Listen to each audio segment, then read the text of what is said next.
Warren Buffett जो दुनिया का सबसे अमीर आदमी, कभी कभी नंबर 1 पे होता है, कभी नंबर 2 पे, नंबर 3 पे, नंबर 4 पे। लास्ट 20 साल से भैया वो हमेशा टॉप 5 में रहा है। और 2008 में तो वो नंबर 1 रैंक पे चले गए थे, सबसे अमीर आदमी दुनिया के हो गए थे। लेकिन अपना वही पुराने घर रहते हैं, वही पुरानी गाड़ी यूज करते हैं और वही पुराना मोबाइल यूज करते हैं। एक बार माइक्रोसॉफ्ट में इनका दोस्त था बिल गेट्स से उनकी बड़ी अच्छी दोस्ती है।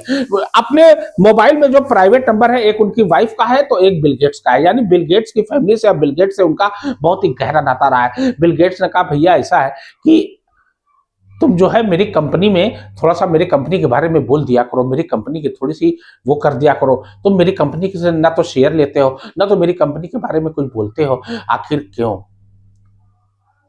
तो बिल गेट्स ने जब ऐसी बात कही तो वॉरेन बफेट ने कहा कि ऐसा है भैया कि तुम मेरे दोस्त हो, तुम मेरे फैमिली की तरह हो, और मैं नहीं चाहता कि लोग कल के दिन ये बोलें कि वॉरेन बफेट ने बिल गेट्स की दोस्ती का फायदा उठाया। एक बार एप्पल एप्पल इनकी बड़ी बड़ी कंपनियों में इनके शेयर है।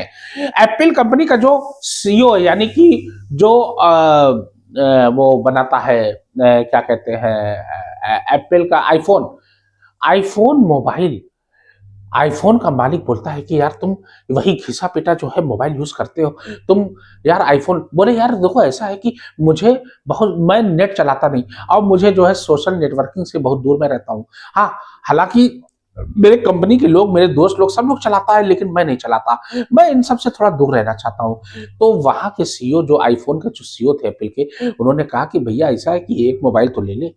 उनके बहुत रिक्वेस्ट करने पे वॉरेन बफेट ने एक मोबाइल उनका ले लिया और उस मोबाइल पे सिर्फ वही सीईओ का नंबर था और बिल गेट्स का नंबर था, उनकी वाइफ का नंबर था, बस। भैया लोग उससे मिलना नहीं चाहते, वो कहते हैं कि भीड़ भाड़ से मुझे बड़ी एलर्जी होती है, मुझे बड़ी अफनाहट होती है, सफोकेशन होता है, मैं ज्यादा भीड़ भाड़ में जाने के लिए जो है मेरा मन नहीं करता है, मैं भीड़ भाड़ मुझे पसंद नहीं है, इसलिए जो है प्लीज आप लोग मुझे थोड़ा अलग छोड़ दो, अकेले छोड़ दो। मैं मेल कर देता हूँ लोगों को, मैं लोगों को लेटर हेड पर लिख कर दे देता हूँ ताकि उसी हिसाब से जो है काम होता रहता है। मैं पूरा साल भर का मैं पूरा जो है पूरा बायोडाटा पूरा लिख कर पूरा कंपनी के तमाम बड़े बड़े जो एम्प्लॉयज हैं मैं उनको दे देता हूँ कि भैया देखो ये टारगेट है और इसको पूरा करना है।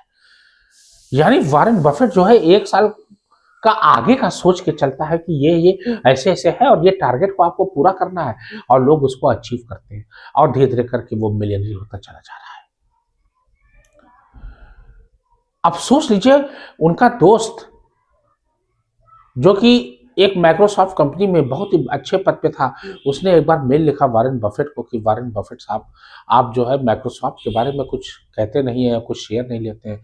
बोले भैया ऐसा है कि उन्होंने माइक्रोसॉफ्ट को बहुत ही बुरा भला बोल दिया और ये पेपर में चला गया।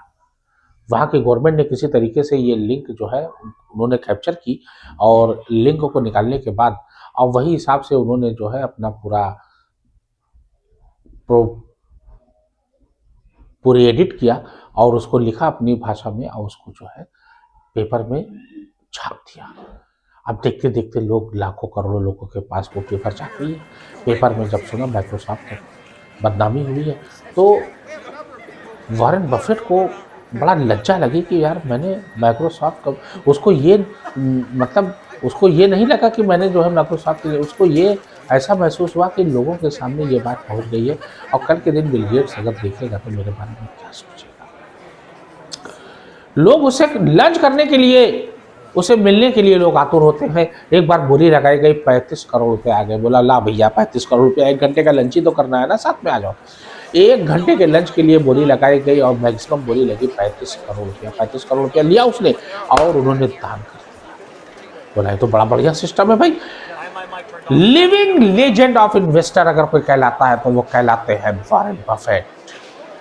बड़े बड़े कंट्री से यानी बड़े बड़े देशों के वो फाइनेंशियल एडवाइज़र हैं और उनके फाइनेंस एडवाइजिंग जो उन्होंने देते हैं यानी एडवाइस देते हैं वो बड़ी काम की होती है, बड़ी फ़ायदेमंद होती है और आगे की सोच को देखकर, आगे के हालात को देखकर वो एडवाइस देते हैं। इसीलिए बड़ी बड़ी कंपनियां, बड़ी बड़ी कंट्रियां जो है उनसे एडवाइस लेती हैं, गवर्नमेंट तक उनसे एडवाइस लेती है, यूएस गवर्नमेंट। यानी फाइनेंशियल एडवाइज़र बहुत बड़े, वो आगे का सोचते हैं किसमें नफ़ा है किसमें नुकसान है। स्टॉक में, शेयर मार्केट में जो स्टॉक वो हासिल करते लेते हैं वो उसका रेट बढ़ जाता है।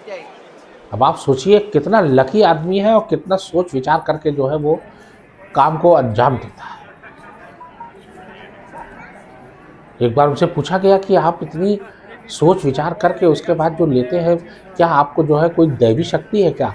बोलते हैं ऐसा कुछ नहीं है। मैं आगे का प्लान सोचता हूँ कि हाँ, ये कंपनी है, अगर ये इतने में शेयर देती है तो ये कंपनी अगर ब्रांडेड है, अच्छी कंपनी है और इस कंपनी में अगर पैसा लगाया जाए तो मुनाफ़ा हो सकता है, क्योंकि इसका स्तर आज कम है लेकिन कल के दिन आगे हो सकता है। क्यों? क्योंकि इस कंपनी के एम्प्लॉइज़ हैं, इस कंपनी का जो मालिक है वो लेबोरियस है और लेबोरियस इंसान कभी हारता नहीं है। तो उसी हिसाब से मैं पूरी कहानी वगैरह सब निकाल के, पूरी स्टोरी निकाल के, पूरी हिस्ट्री निकाल के तब जाके मैं उस शख्स की, उस कंपनी के मालिक की पूरी हिस्ट्री निकाल के तब उसका स्टॉक खरीदता हूँ और उसके शेयर जब खरीदने के बाद उछाल मारता है तो मुझे फ़ायदा होता है। यानी इतनी गहराई तक सोचता है, इतनी बड़ी बात। इसीलिए बड़ी-बड़ी कंपनियों के, बड़े-बड़े कंट्रियों की जो लोग एडवाइस लेते हैं उनसे फाइनेंशियल एडवाइज़र के तौर पर उनको नियुक्त किया गया है और बाकायदा उसकी वो अच्छी खासी फीस लेते हैं।